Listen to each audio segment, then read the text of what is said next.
at functions, we looked at how we create functions and how we call it. Maybe I use a different color, 1 minute. So we were able to see something like this. Yes, a sense of functions. What are they actually? How did we create and how did we call functions? Okay. And then we looked at what meant by arguments versus parameters, and we came to the conclusion that both of them are same. And we looked at arbitrary arguments also. We saw also the pass method. And deliberately I skipped this because I wanted to dedicate a session entirely to recursion. And we also saw lambda operations or functions, no problem, or lambda expressions, I beg your pardon, and the examples, right? And yes, I allowed you guys to rest. Okay, there wasn't any assignment as on the 13th day. All right. So today being the 14th day, I want to know, fine, okay, are there missing notes actually? Because I believe there will be missing notes. So these missing notes, I want you to recommend, okay, topics that you want us to cover.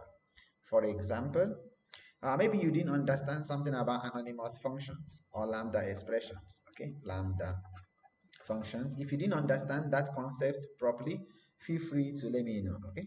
So that's why we will have a session on what we call missing notes, okay? Or maybe I rushed the loop aspect of it or something like that, okay? You have to tell me today itself so that I'll prepare for that and then we deliberate on that tomorrow. Or maybe if I give very less examples, okay? So you expected Badawala example, I gave Chikiwala example. Then we might actually review that, okay? So having said that, today we will go to we plan doing some live coding on building some projects, mini projects, okay, which I will ask you to extend that. But for now, we will look at recursion and try to address this issue once for all. There will be lots and lots of notes on this. Advantages, disadvantages, recursions with example, and all whatnot. So let's start. Question 1, Barote, what is recursion? What is recursion? So if I were you, you just write this down, okay? So what is recursion? Can we answer this question? You may have studied this over and over, right? I'm not making assumptions, but for most of you that are new to programming, you don't worry. Okay, so recursion, you can define it as a process, okay? So you can say it is what? So many definitions. So the first definition, we say is a process of what? Defining something. Defining something, SMATH, okay, in terms of itself. We will give examples, don't worry, in terms of itself. Okay, let's give example here. Example, you are the son of your father, or you look like your father. See, I have defined you like your father. That means your father looks like you. Fine? You look like your father. Okay, sir, it's a very vague or very hazy explanation. But no worries. Let's see here. You look like your dad. Okay, if I say you look like your father, did I define you in terms of father? Yes, but I should define you in terms of you, right? If you look like your father, that means what? Your ancestors. They are your what? Dad's ancestors. Yes or no? Okay, you might say, sir, what kind of example is this? It's an example. Let's continue. We get back to this. Code block that repeats itself, or code block that repeats itself, right? Itself. Let's see it from the English point of view. So let's go back and revisit this thing, okay? Who are your ancestors? So if we define it this way, we highlight the keyword, your ancestors now. Let's see how it's going to repeat itself, yes or no? So your ancestors equals what now? Your parents. I will use a different color now. Your ancestors include what? Your parents. Yes or no?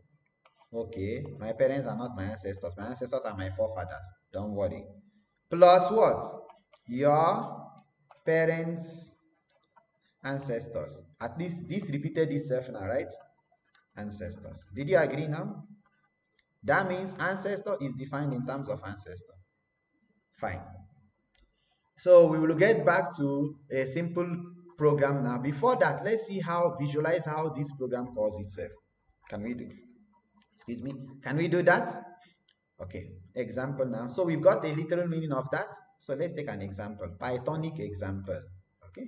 So we say example in Python. You know how we define a function? Yes or no? Yes, we use the def keyword. So it's not def and dump, guys, def, okay? So this function is called add, okay? Now, colon. Now, there'll be some stuff here. Maybe they say return whatever, a 3 plus 2. Now, I'm not saying a comma b, okay? I can use a comma b, fine. I'll say return a plus b, no problem. In this case, I'll say return a plus b, fine. Now, before I say return a plus b, what I will do, I will get, maybe I am returning this, then I'll say add, okay? First one, I'll call this, okay? And after that again, I'll say add. We will see all these things with an example. So what happens here? Please listen. This will be called, right? Yes or no? Fine. So remember one thing, without this one inside, without this add, we only call the function like this. Agreed? Fine. Now this first one which we call is your what? Your recursive call. Now, how about this one? How about the second one? If the first one is your recursive call, is this also not recursive call? Hmm?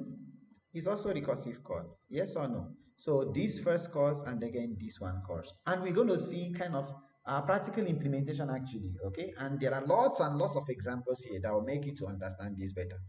You remember there are so many cases. Let's look at use cases actually. When do you use recursion?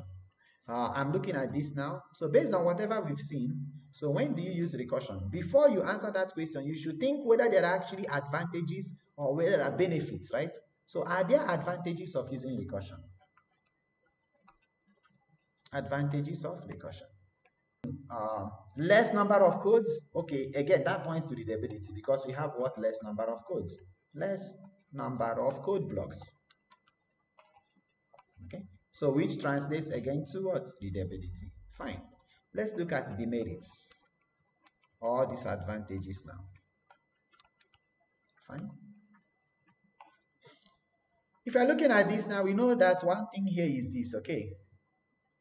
At times, it's expensive. You might say, sir, what is expensive? You're not buying anything, right? Don't worry. It's what? Expensive. In this case, I'm talking about, and we will show that practically. We're talking about computationally expensive. Computationally. Actually, we say computationally intensive, right? Computationally expensive because it is what? Dependent on memory. As it depends on your resources. On memory and time. Fine. And you know one thing, one of the major thing here is they are very difficult to debug actually. Okay, let me really drop this qualifying whatever word. It is, let me drop this. It is difficult to debug.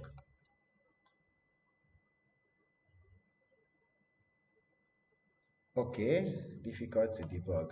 Okay, Chowdhury, I understand. You said physical example is two parallel mirrors facing each other. So yeah, that is good. That is your own contribution. That's good. But what I wanted to do is this, okay? I want to show this inside another. So when two of them face each other, definitely you see your reflection. Yeah, that is good, okay? So, but in this case, we define ancestors in terms of ancestors. This is also a good example, right? Okay, cool. That works, okay? That works. And then next, um, yes. Okay, so let's try looking at some of the to use recursion. So we go to recursive use cases, something like this. So let's say we define a function and we call it experiment, exp. Okay. In this experiment, we just want to say maybe like a value is 10. Okay. And then we just call this. Listen, guys, we just call this exp. Okay. Now, what do you think will happen? Maybe if you have not run this before, and we are going to do this, demo this live, okay? So keep this in mind. We will demo that live, okay? So what happens when we do this actually? So at the first case, it will execute once, right? First time. So it will execute first because Python will create, first Python creates a namespace for it. So first namespace will be created. Okay, will be created.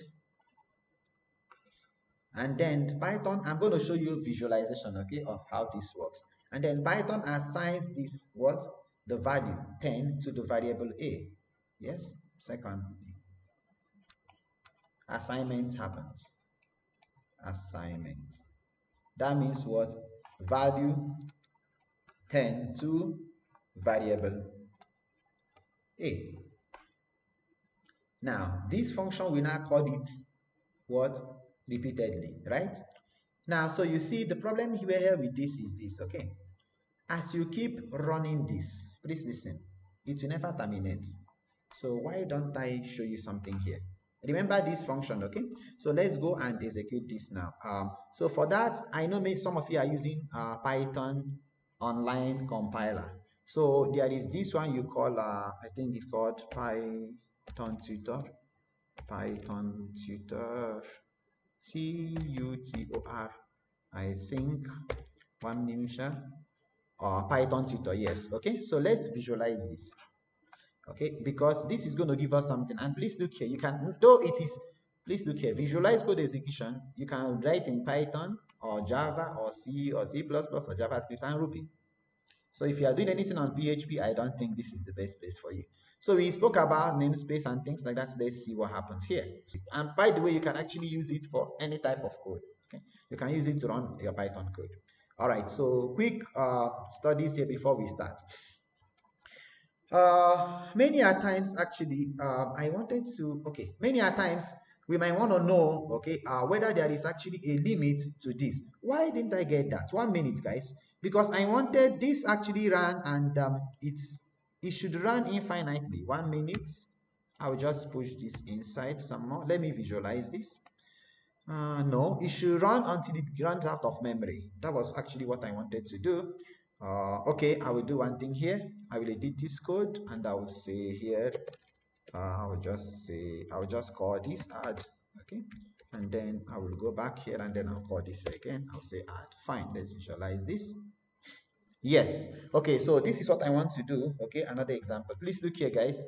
Stopped. Since the stack has 30 functions in it, you may have infinite recursions. Okay, so to avoid, we are going to treat all these things, okay, with some examples. So this was actually what I wanted to show. All right, so there will be, see, this is going to run infinitely, yes or no? So after that, now see, they have implemented this on the stack that in such a way that you cannot run this infinitely. You're going to get what called what? Recursion error.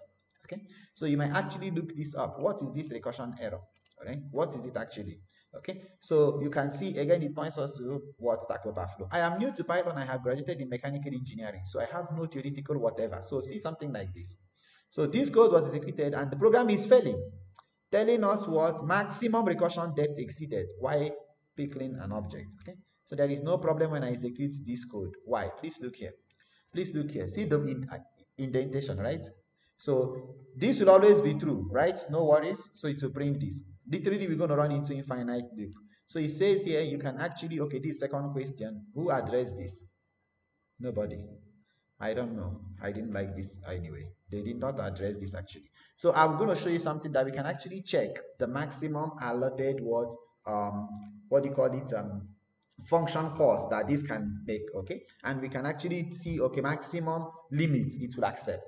Fine. So you see here, okay, no, set limits. You can increase the limit actually. Set recursion limit. This we use to reset the recursion limit. By default, it is to 1,000. I think so. Okay, 1,000. Okay, fine. So if we wanted this, we can actually do something here now while we are still online. You know, I do something. I think it's present in sys. So we say from sys import get recursion get recursion limit limit. Fine. Now with this, we now say, okay, now we just print this get recursion limit limit. Okay. All right. So let's run this. Fine. Okay. Run this. Okay, this fellow did not allow me to run it. Actually, I can just visualize it here only. That's all. I can visualize it here. So I'll run it from my tunnel, no problem. So first thing we just said was here. Okay, let's start from the very beginning. Some examples are here. So the first one, we want to calculate the factorial of a number. Now, before that, the question is, what is factorial? Because some theoretical knowledge you should have before we kind of look into factorial. So I think for now, I'm not yet ready for this. So we continue. So when do we use this? Say we want obviously to calculate the factorial of a number, which many of us must have encountered. Yes or no? So for those that are new, what is factorial actually? Factorial. Can we give a mathematical explanation for this? Okay, so basically if we say 3 factorial with this symbol is going to give us what? 3 into 2 into 1. So there is something like it's counting, that is counting down, right? Or we can actually say it is 1 into 2 into 3. Yes or no? So there are two approaches to this. Either we count from the maximum to the minimum, or we count from the minimum to the maximum. Fine? Okay. But if we look at this factorial, right? So you might think that, okay, factorial is just that we take a number, okay, we multiply, and then we decrease it by 1. Yes or no? Then we do that until we get to 1. Hence, we can say 1 factorial is 1, and 0 factorial is also what? 1. So there is a rule that any number be like 1 factorial is 1 and 0 factorial is 1. Fine. So can we say a factorial? I don't know. A factorial, but what I know is a raised to power 0 will be 1. So some assumptions, not assumptions actually, there are some rules. So rules says that 1 factorial is what? 1, and then 0 factorial is what? 1. So if we have this, now we can now think that this is actually what? Say this actually what? 3 into what? 3 minus 1 into, right? 3 minus 2, right? Into, till we get to 3 minus 3. Yes or no? Then after 3 minus 3, so we have 3 into 3 into 2 into 1 into 0. And that returns that. So before we write this, let's look at something. We wrote a code that tried to count down. So these are the first use case we know, right? We know that this is going to call recursively. So we have a function called factorial, and that factorial we compute for the first case, then we compute for the second case, we compute for the third case until n, let's say n is the number or anything, until that n becomes what? Becomes what? 1. Fine. So we now check this condition. Another thing we can do actually is to use it to say, let me like count down. We saw that example, counting down. This is similar to countdown, yes or no? Yes, so counting down programs. So let's say we want, I think that time I know I called it maybe launching a rocket or something like that. We wanted to say, okay, 5, and remember we use that sleep method, right?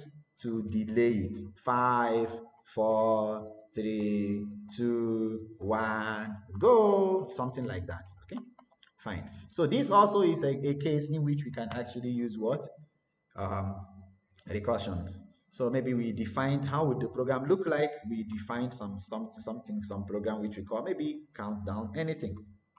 Okay, so countdown is the method, and then you know for sure it's going to accept a parameter, right, or an argument. So this parameter barrette, so we put it inside, no doubt. Now initially, okay, what is the value of n? The value of n here would be what we want, where we want to start from, and then we have to decrease. Yes or no? So we now say, okay, fine. We print that one out, no worries. So we print n. So in this case, 5 will be printed. Fine. Now after that, now remember, we can actually reduce this, but before we reduce, we need to take for a condition, yes or no? We need to check whether, what if the person enters 1 additionally, okay? Or what if, because you need to count down to maybe like till 0, or if you want to stop at 1, you can stop at 1. But usually maybe we want to stop at 0 or 1. Okay, let's say 1 now, we want to stop at 1. So we now say, when this exactly equal to what? 1, what do? We just terminate recursion, yes or no? So we terminate this. So this will terminate the recursion. If this terminates it, that means if it's not this condition, that will be an else condition, right? So else, we can ask, okay, fine, count down.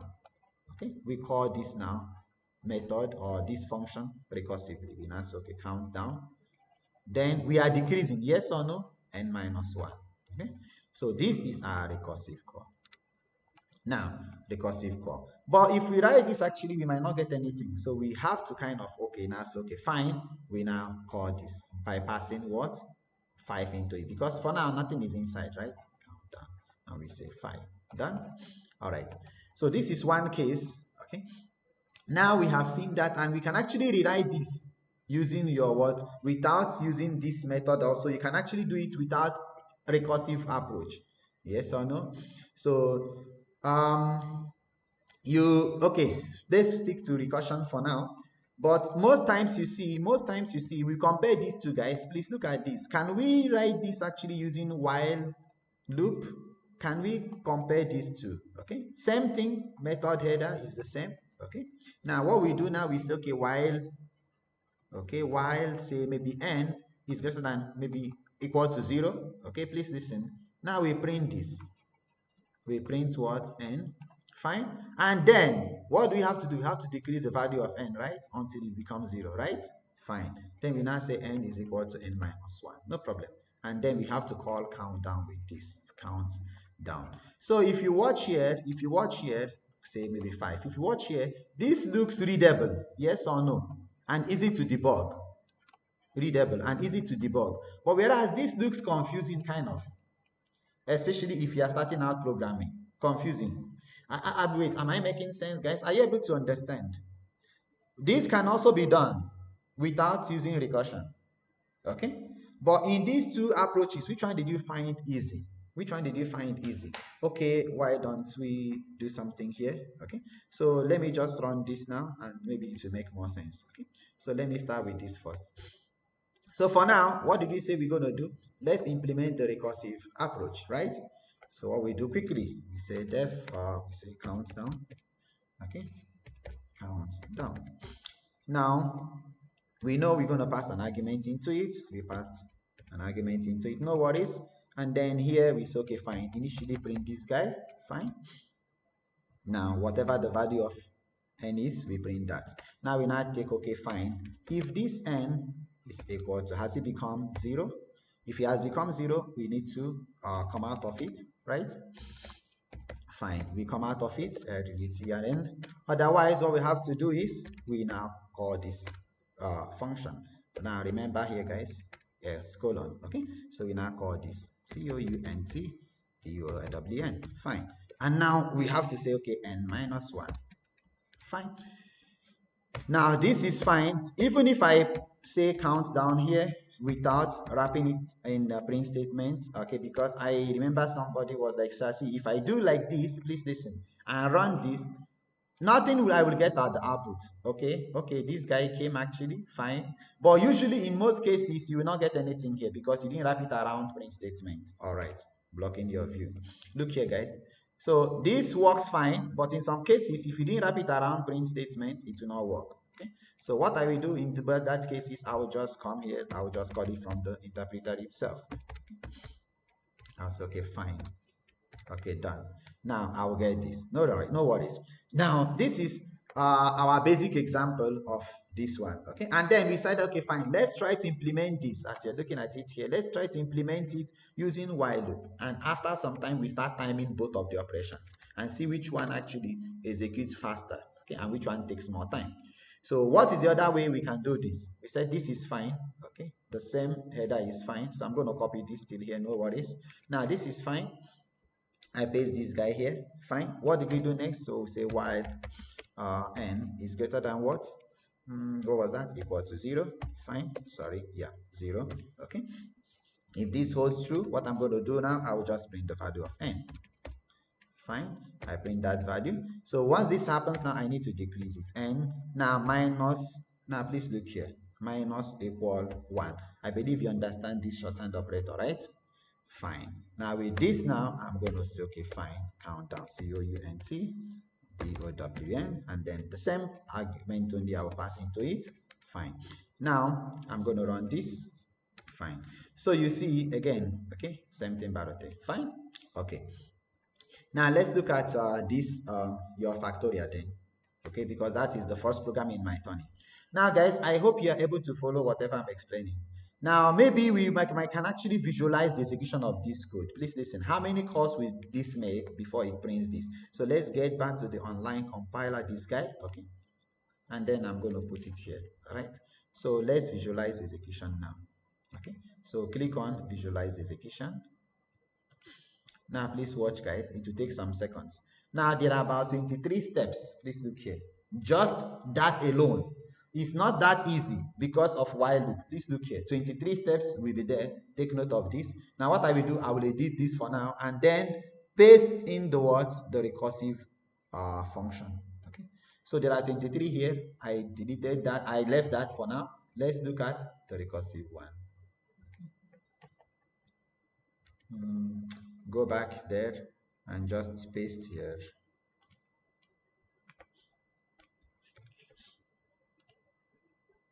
Okay, so this is 32. Now, please look here. You might say, sir, okay, I actually thought somebody would point this out. Both of them are recursive functions only, guys. Okay, don't get me wrong. What I mean is, the other one is more crisp. I mean, it's a crisp, what do you say, an enhanced way of actually implementing recursion instead of using your if-else statements, right? So you see, obviously, this is lengthier. Not because the program is long, you can actually shorten this. You remember that? Fine. For now, this is it. Okay, what happens in the first case? When I click on this, now look here. First one just executed, that means the function was definition, and you watch here now the object is created. What is the function name? Countdown with an argument this. So countdown is the is stored in a global frame. Fine. Next time to execute this, it will come and call this. Okay, it jumps here. Now once it calls this, now watch here, it goes back again there. So what is there stored in, what is the value of n? 5 is now stored in this frame. Yes or no? Now it has to go back again and call this function, right? Look here. Again, nice. Okay, now print the value of 5. Watch here now. 5 gets printed here as the output in the first case. Okay, 5 gets printed. Again, in our check, is 5 equal to 0? No, it will come and call this function. Okay, it comes and checks, okay, fine. I need to now reduce the value of 5 because it's not equal to 0. After that, I need to call the function. Okay, now, so this is done. Then what is the value of n? What's the value? What's value of n here now? It becomes 4. Yes, n is 4. Now, after that, I go back now, see that, call this, okay, fine. And again, print the value of that. So next one, we print 4 gets printed here, okay. So you can actually visualize the execution. And this continues until we get to what? 1. Look here. Now it's still not over until C counts down to 0. Now it becomes true. If n is exactly equal to 0, now I need to what? Come out of this, right? So 24 come out. So you see here. Now go and print 0 here. Fine, 0 is printed. Now continue now. Return is called. Both of them are pointing in the same location. Fine. That's it. Now what is the end countdown? And value becomes none now. There is nothing else left inside there, and that's it. Okay. So similar way you can actually visualize the other one. So let's look at our what's it called? Factorial. Okay. So mathematically, how do you explain factorial? We know factorial program is what? Something decreases similar to countdown. That was why I took that as an example. So n factorial is what? N into n minus 1. This is mathematical whatever, right? N minus 2. Yes or no? Dot dot dot n minus n. This is what we know.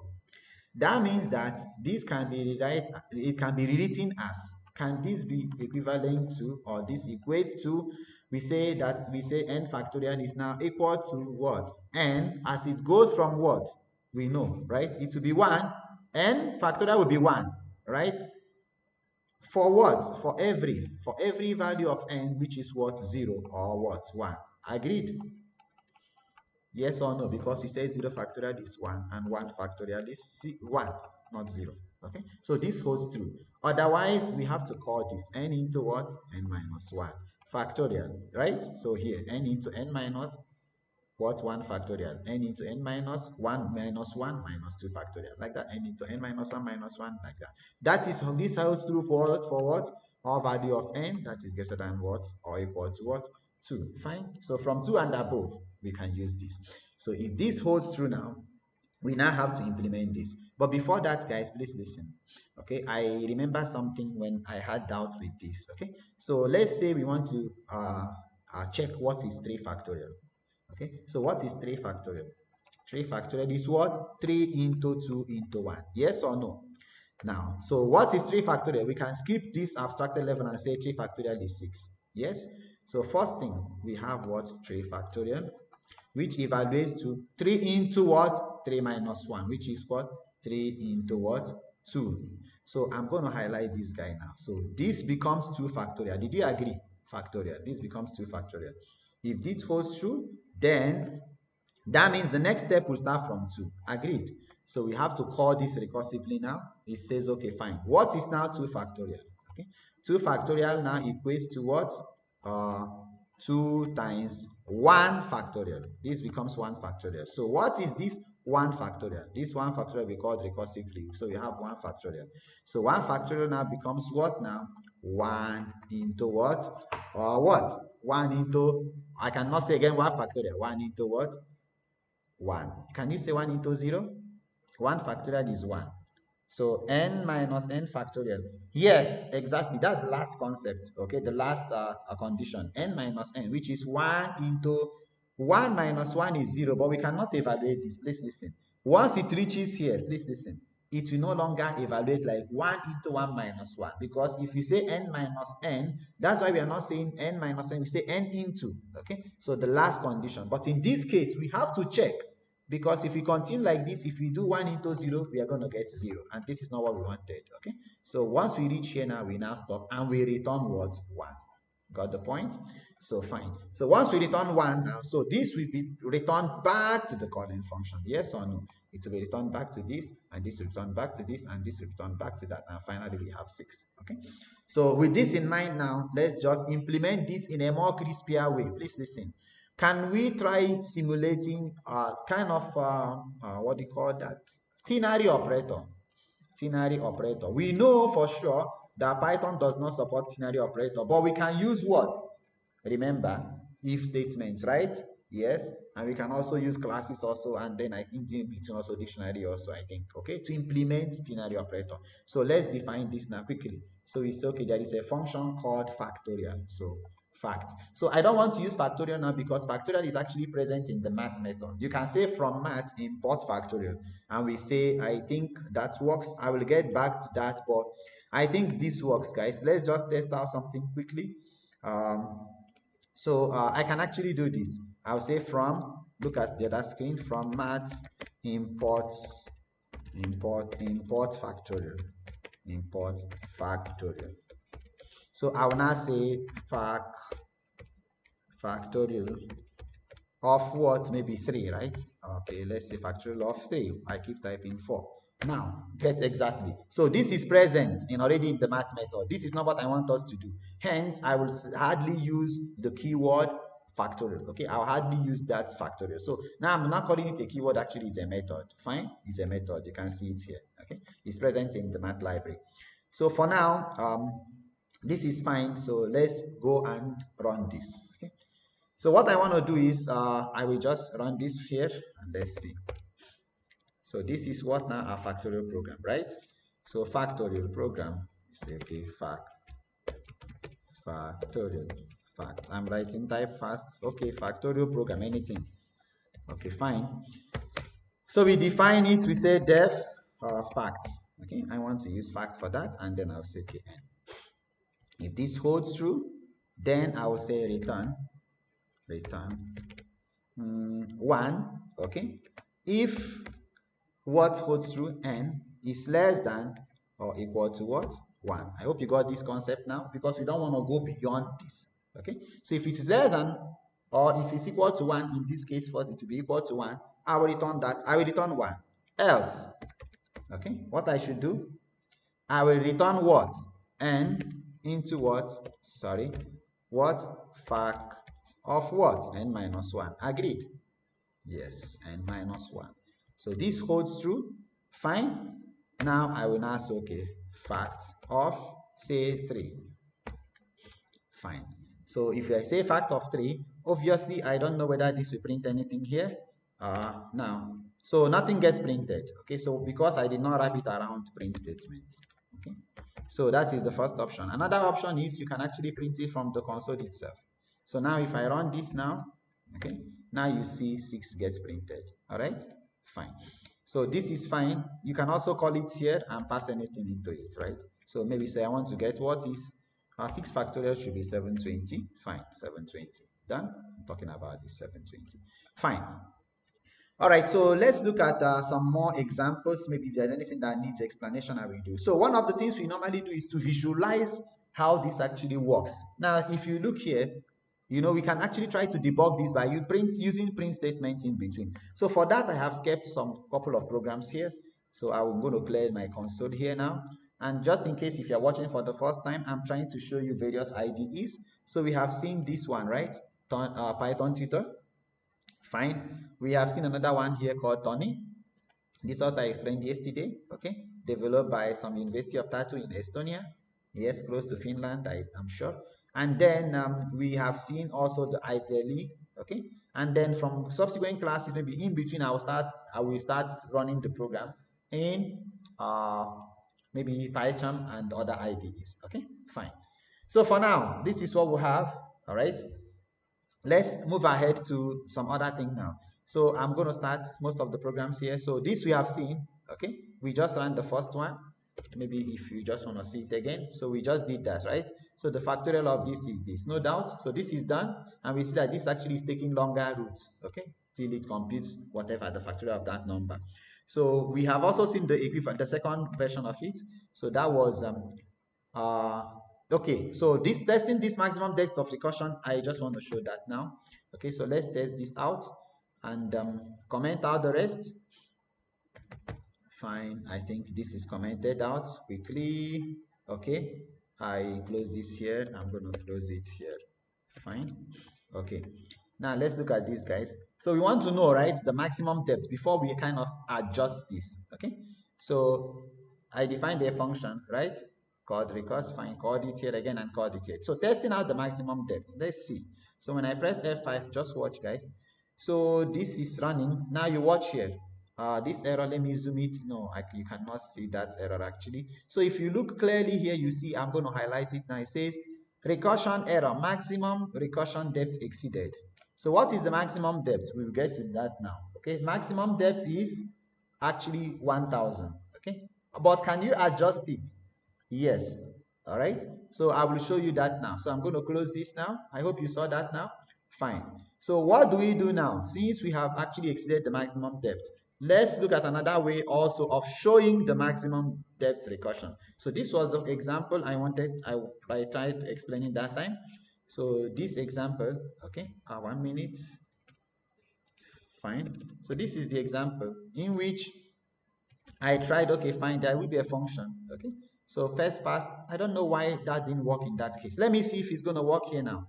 So now, again, 1 minute, it should come.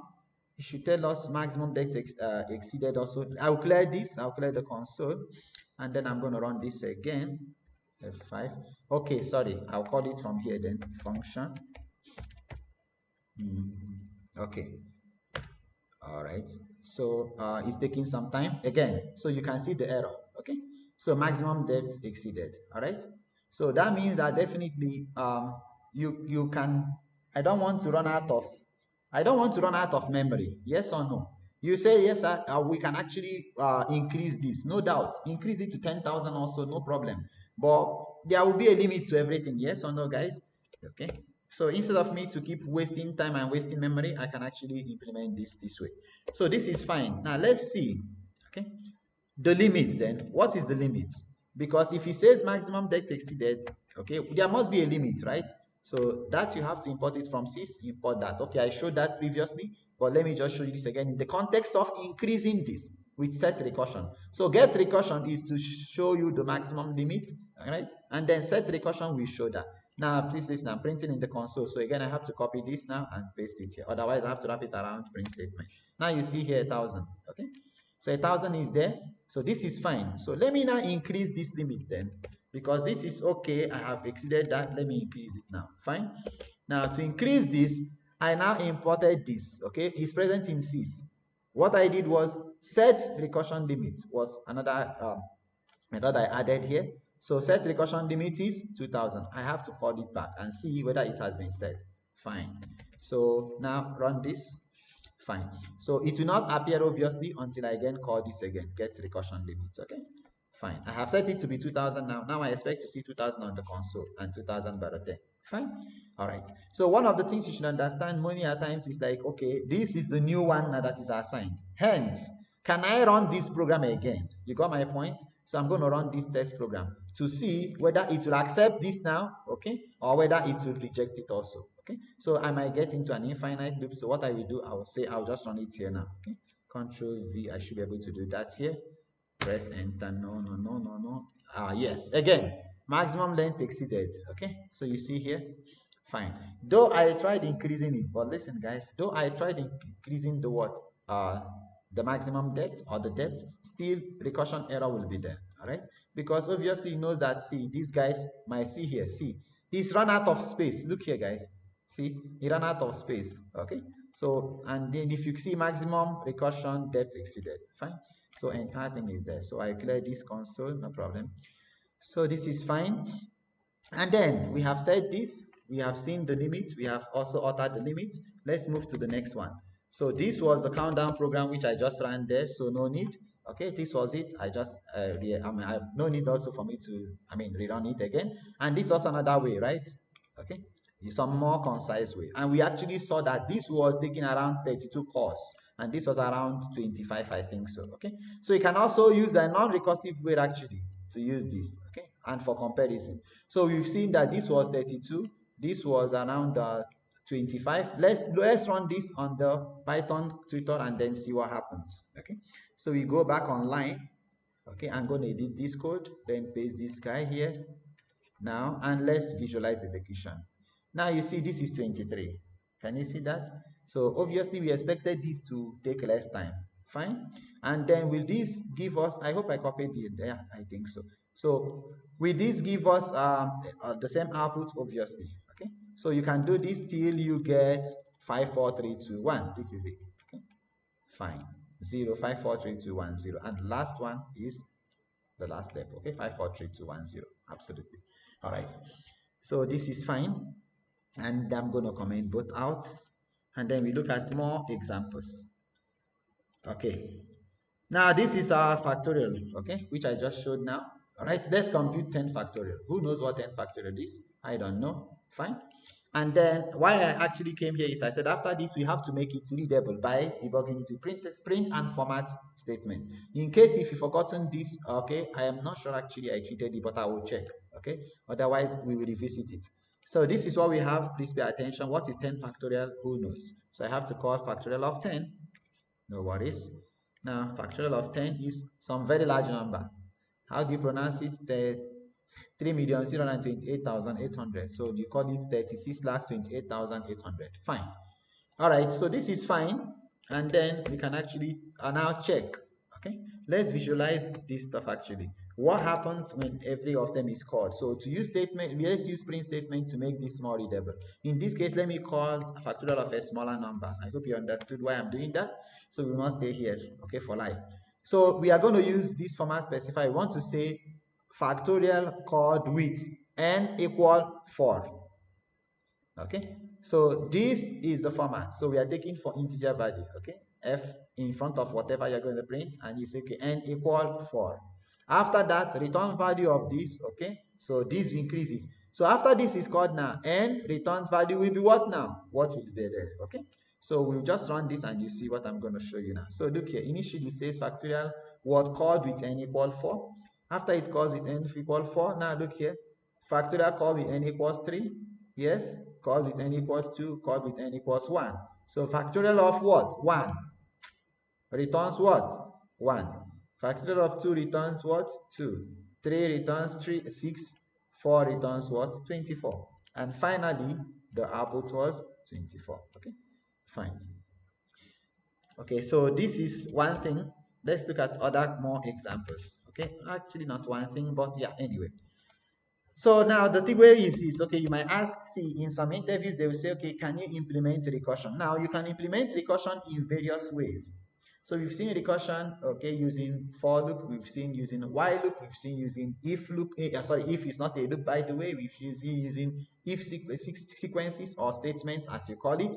And then you see using for loop, we have to use range function, yes or no? So what this does is, see, I have to return 1, right, initially, okay, because I know I have to do 5 into 1, okay, then please look here, okay, 5 into 1, then what exactly is this going to print?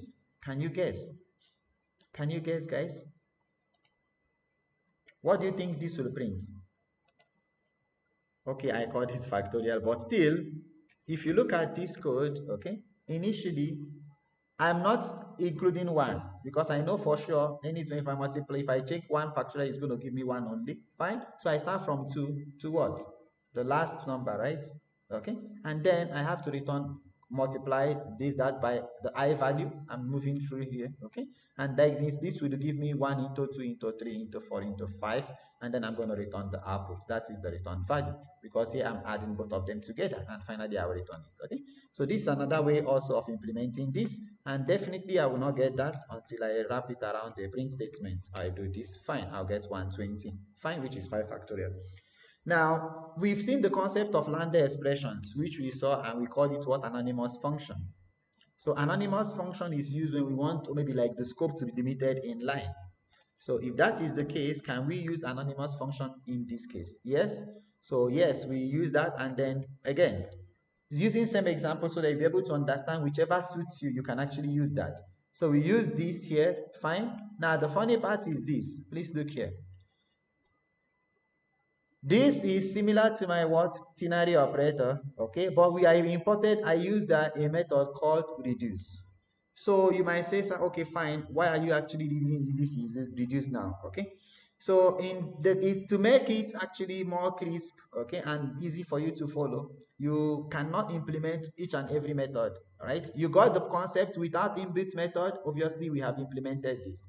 So using inbuilt method, we can actually do this. And again, on same one line of code, we return the factorial by using lambda operations. So again, this will give me 4 factorial, who knows what it is. So 4 factorial will be something else, 24, okay? So I'm going to run this here, okay? And yeah, 24. And then after that, now we need to look at this, guys. Let's compare this now and speed up the execution, okay? So if you look at this now, it's okay, fine. Which one is taking more time? Can we actually visualize them? Guys, I'm rushing this. I'll make the code available also. You feel free to modify them, okay? Feel free to, ask questions also. And don't just join only for attendance sake, guys. The number of students just suddenly increased. You are only here for attendance. It's fine. So let's move to the next one, which is what? Speeding up the execution, okay? So many a times you want to know how long this program is taking to execute, yes or no? Fine. So let me print something here. Now we have to use timeit function, okay? So it's already implemented, but for us, so I'm just saying from timeit import timeit, fine? Now I want to print some string, okay? Which string? Hello. I want it to print it 100 times, and I want to check the time, okay? So for now, I will wrap it around a print statement, okay? I will say, okay, fine, how long this will take to print this. Okay, close this guy here, and then I will run this. Now, hello has been printed 100 times, okay? So if you scroll up, you see I printed it 100 times, and this took, say, maybe like 0.35. Now, the question is, what unit of time is this? Is it in seconds or is it in milliseconds? Anybody? What time? Is it in seconds or in milliseconds? All right, I will not answer. If you don't answer, it's fine.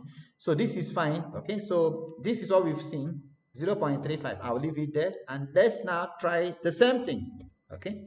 With what? Please look here. A recursive call. So no clarity. I asked you, see, when I time this, can you just repeat the thing? Do you mean that you didn't understand or something? What exactly are you trying to say? Okay, so now we continue with this, okay? And then here I have done this timeit, no doubt. Now I'm going to use a recursive call and now check which one is actually taking more time, all right? So this is fine. Let's see with this. So how long will this take? I will just run this. Oh, sorry, I shouldn't have closed it here. So I'll just run it here. Okay. Now I put some bunch of string inside. Fine. And then run this and see the same thing for maybe, 1,000 times. No, I want to make it for 100 again. And I'm going to run this. Okay, guys. I don't know. Are you able to follow, guys? That's what I want to know. Now, the funny part here is if you are new to programming, you may not understand actually what recursive functions are. See, I want to implement it on trees and stuff tomorrow, okay? So for now, this is just like the introduction. You have seen all the inbuilt methods. You have seen how you time it. You have seen how you implement that, okay, using some example case study. And you know what recursion is, and you know the maths behind that, especially when we talk about factorial. And now we are looking at how you actually check execution time. Now, if you look here, the question is this more? The recursive Wala one, is it more or less? See, this is 0.35, and this is what? 5.21, but this is raised to power minus 5. So this is 0.00 whatever 5 whatever 21 529 or something. So this is exponentiation of what? Minus what? 1 lakh. That means the whole thing you can do 5.21 divided by 1 lakh. So you're going to get 0.00 something. Okay, 521. Okay, so you see, obviously this takes less time. Now you might say, okay, sir, it's a different text, right?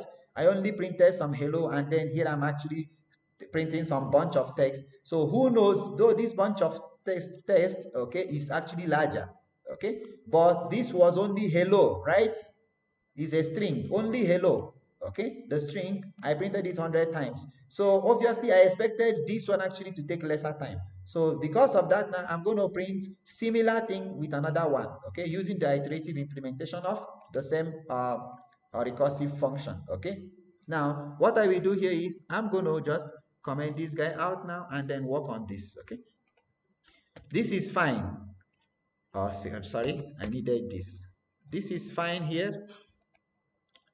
All right, so I will remove this guy now, and then an iterative implementation of this now, okay? In this case now, what I want to do was, okay, to kind of print this. All right, I think I didn't close this.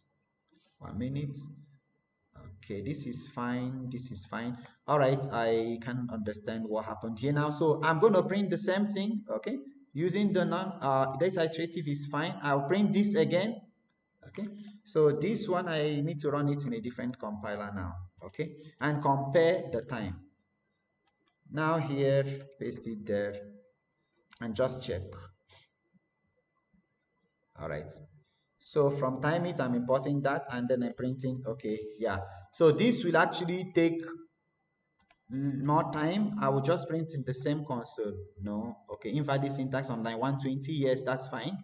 I didn't close this properly. Yes, 120. Yes, I didn't need that. Fine. And then this moved here. All right. I can't figure out. In between, I left some of the strings open. I left some of them open here. Actually, this was the problem. Okay, done. All right, fine. Okay, so let me run this back. Fine, please look here. So the iterative is taking this much time, okay? The other one took this much time. So can you compare both the recursive and the iterative? Which one took less time and which one took more time? All right, guys. So this is 4.64 times 10 raised to power what? Minus 5. Whereas this is 5.2 something times 10 raised to power minus 5. Yes or no? 5.21. Okay. So you see, when you compare the same bunch of string, please look here. Why did I do this now? Here only I printed simple hello. Yes or no? Now, sorry, here I printed only simple hello. Now, when I printed only simple hello and I timed that, there was a different timing. So it's not a good comparison. So let's print some bunch of strings, right? And then compare the time. Call it number 100 times also. And after that, just check the time. And then also did the same thing with another one, which is the non-iterative one, right?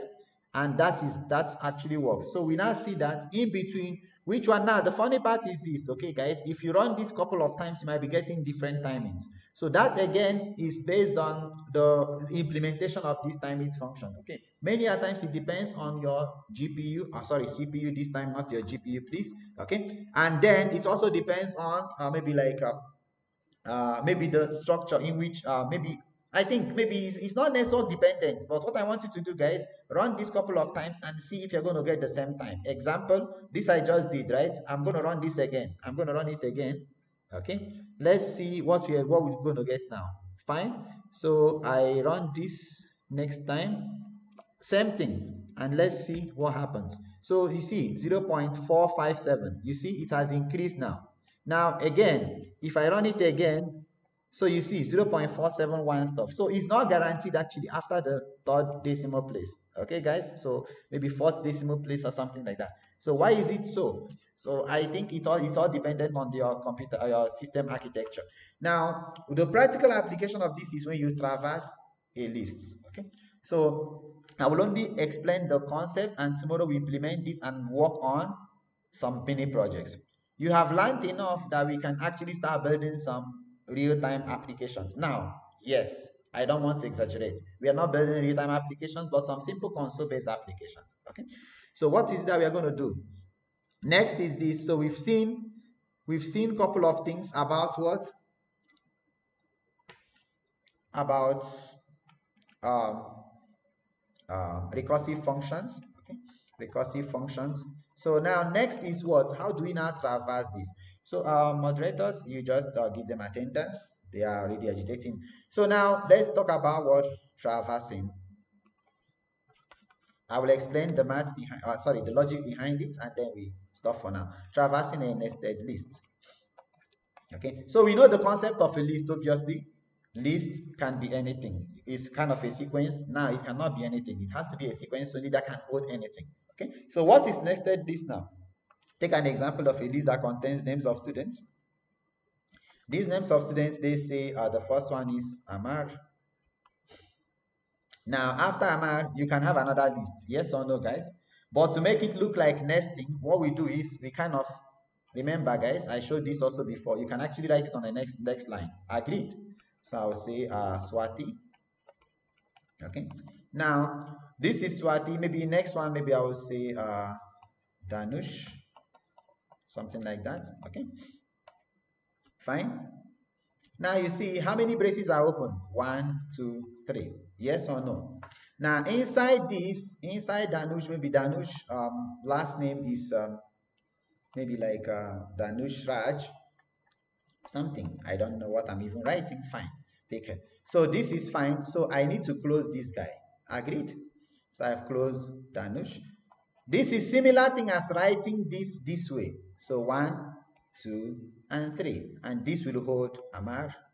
And then this will hold Swati, some stuff. And then inside this Danush I close. Then I close this one and I close that. This is fine.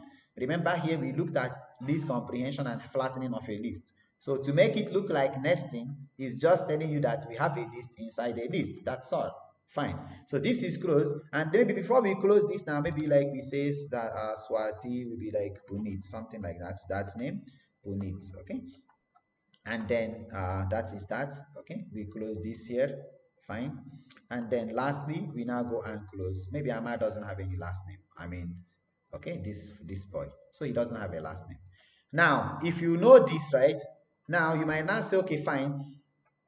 I need to check, okay? I need to check if you want to iterate this, right?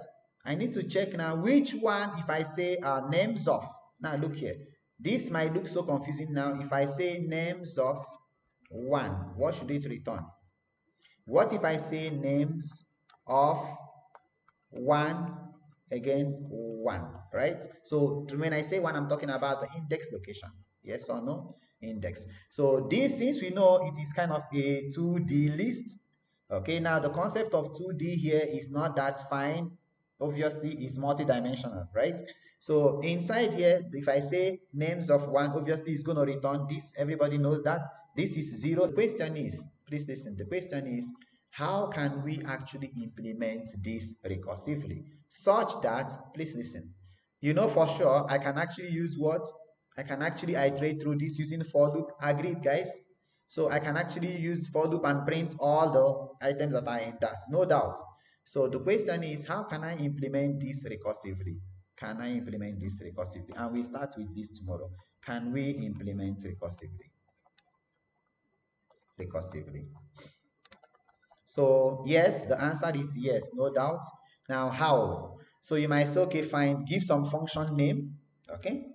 Give some function name, and then inside that, you have to now do what now? Count, check, iterate through all the items that are inside the stuff. So we say steps, and I will stop. Okay, moderators, please just give them and let's wind up. Otherwise, tomorrow they will not join. So steps is what gives define the function. Okay, can we try this, guys? This I will do tomorrow. Please listen. Please listen. In case if you do not understand whatever I just explained here, let me write it as a single list. I mean, on a single line. Please listen. Nested list we have to traverse using what? Recursion. So before we do that, we need to understand how the list will appear when we nest it. Agreed? So if that is the case, we can actually rewrite this. So let's rewrite this as now a single list. So assignment or homework slash your homework, okay? Based on whatever you've learned, okay, implement homework, implement recursion on this, implement recursion on the list below. So this list, I'm going to write it as a single list, okay? So please listen, guys. So the list contains, say, S name or students' names. So students' names, I'm going to take names of students here. Akila is there, Akhila. Fine, Akila. Fine.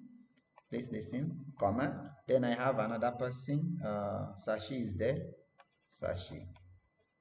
Okay, then after Sashi I have another person, Amar is there, Amar. Then after Amar I have Tejas is there. Please listen, they are all strings, right? So Tejas, fine. Then after Tejas, this I have Ritin, Rithin. Now Ritin, and then I have Anjali, and that's it. Okay, for now. Okay, Anjali. Then I cover this. After that, also I have Lavish, Lavish. Okay, so let's stop for now. Okay, now you watch here, guys. So check how many number of open braces that are there, and then check how many number of closing braces are there. 1, 2, 3, 1, 2, 3. We are done. So try to do this actually. Try to look into this. Now let's summarize. Okay, attendance, please. So let's summarize. We go back to the beginning and see what we've done. So what did we do? Okay, so first thing, start from here. We define what a recursion is. Okay, we've seen an example of recursive functions. We've seen examples of recursive function. We've seen why we actually need recursion. Maybe I'll start from here. Okay, so why we need recursion? What are the use cases? What happens when we exceed the maximum allocated memory? Okay, how do you actually implement recursion using countdown program, right? Okay, and then how do you implement that in your factorial program? What exactly is factorial? How does this actually happen? Okay, behind the hood. What happens when we say 1 minus 1? It's going to give me zeros. Hence, 1 into 0 is 0, whatever, and we don't need this. So we have to keep the pointer at what? 1. So we don't need to say go beyond this, right? So then we now looked into what? Traversing a nested list. But before that, we executed some of the programs and we compared them actually. We compared the execution by looking at something now. Okay, I know for some of you, this might be the first time you are seeing this. It's called Python tutor. Okay, actually, it's not only Python tutor, it's called Python tutor. Like, though it's called Python tutor, but you can actually use it to visualize any code. And we've seen that from here. You can use it to visualize both your Java code, your C code, your C++, JavaScript, and Ruby. So if you want for Java C, whatever, you have to come here. Fine. And then actually you can, no, yeah, only here. You have to come here and then you start. You paste your code and you visualize that. We've seen this, okay? So this might serve as your online compiler. We also seen another one which we call Tony, all right? And this also we used to execute some of the programs. This makes it crisp actually because we have both the compilation and then the output in one window instead of us using these two, right? Where we have to keep it side by side, all right? So we've run some of them. At least by now you are comfortable with Python. So tomorrow there will be two mini assignments which we complete. Okay, we complete that hands-on, and then I have given you an assignment. What is the assignment? Try to implement this using what? Recursion. Two approaches we can do, right? You can use this comprehension and do that, and then you can also implement this recursively. And don't forget, I am still waiting to see many of you kind of take the attendance assignments from here. Okay, don't forget your GitHub. Go back to GitHub and then at least try creating yours. And I need to see 50 days of Python challenge. All right. So far only six. I mean, 3 stars were there or something. In case if you've forgotten, I'm going to share this again to the group. And today I'm going to push out many of the notes also. So feel free to take from here, okay? And then add to that actually. So that by the end of the 20th, maybe on the 25th day, I will call for the notes actually. And I need to see many of them well written. Now, notes must not be handwritten. You can actually write some points as PDF and push it to your GitHub. That will help you to remember most of the concept we studied. And on this note, I thank you guys for joining. And yes,